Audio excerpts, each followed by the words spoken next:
And he looked at me, and there was this pause that seemed like an eternity. And he went, "Oh, I don't know why I'm doing this. All right, okay, you're signed in."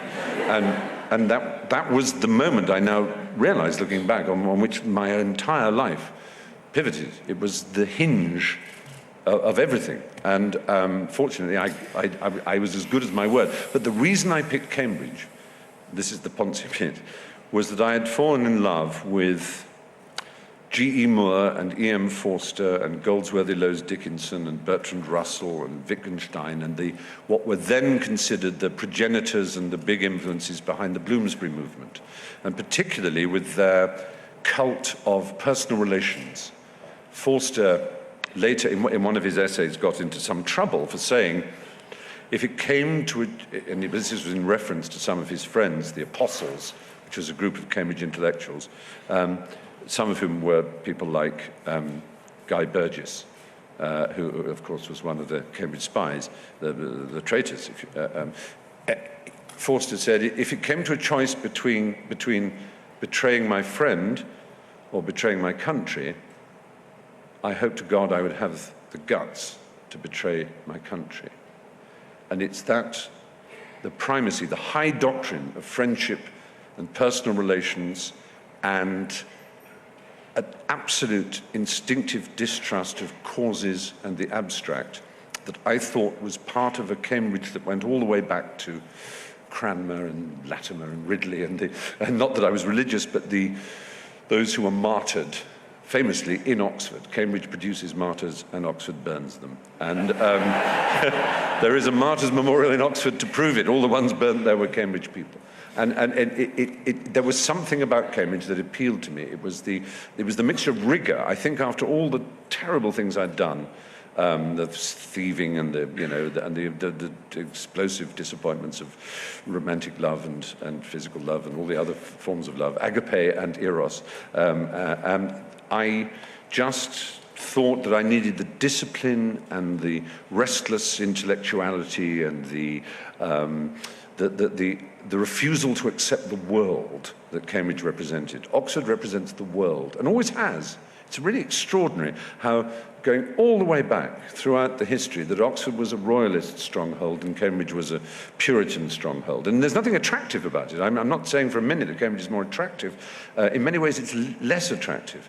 That Cromwell was a Cambridge man, and Oxford was the capital of King Charles's Stuart Cavalier, it was his citadel.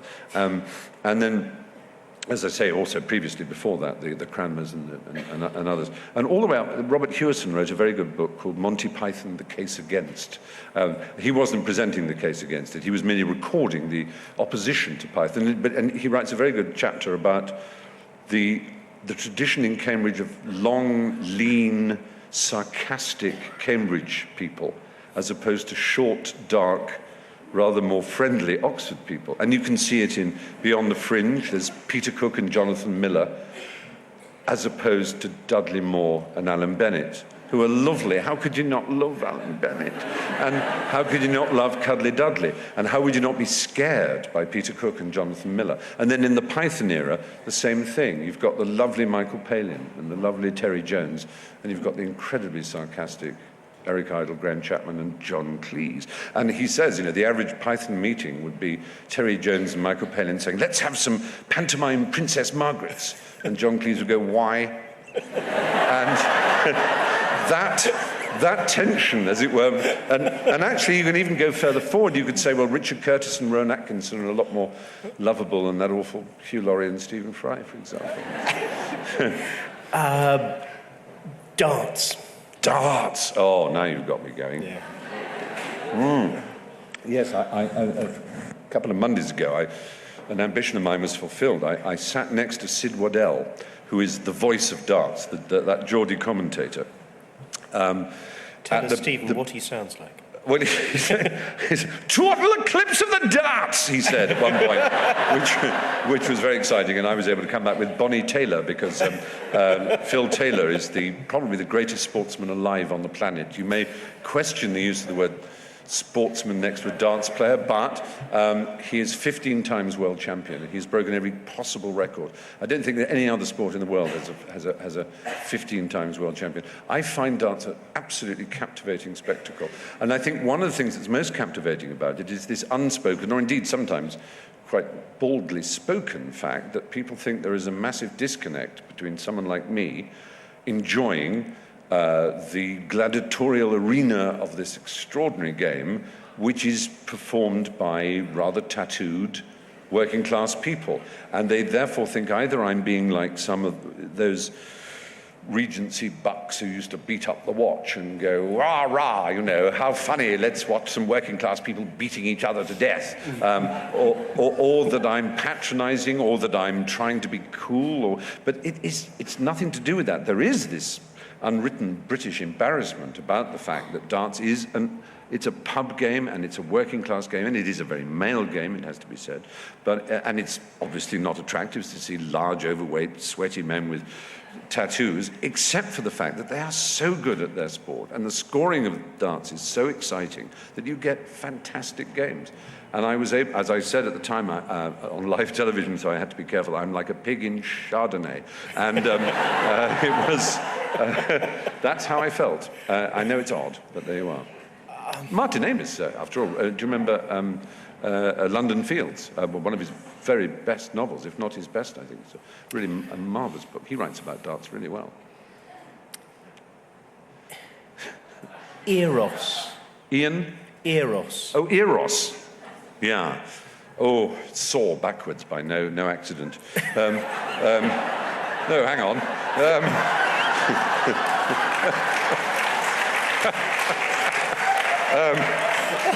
It's also an anagram of rose. Too late. Too late, you're right. Yes. When you're a child and you watch films on television, you tend to wonder why it is that the action, the comedy, the adventure stops every now and again for this bewildering, baffling nonsense that is eros, that is love.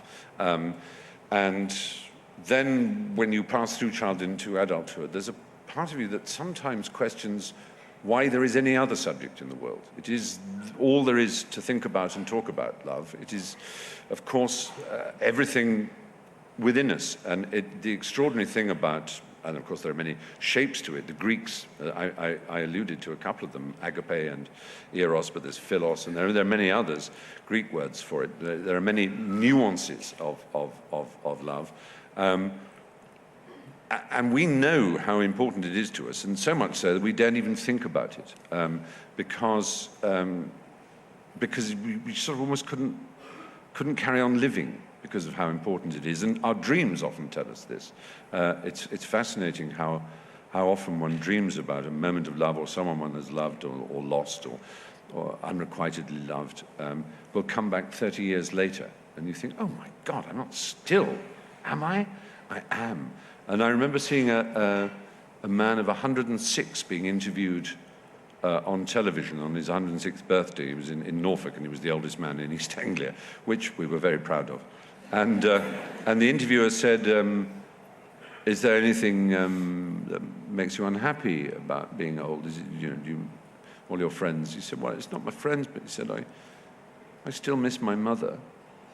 And I thought, wow, of course you would. My mother, I'm happy to say, is still alive, but I'm sure I'd miss her, and I'd miss my father if he went. And there's no reason why one shouldn't. If you love someone, you love them forever. It doesn't, just because the string is cut by Atropos, or whichever it was, of the ones who cut the string of one's life, it doesn't mean that your emotional concern is cut.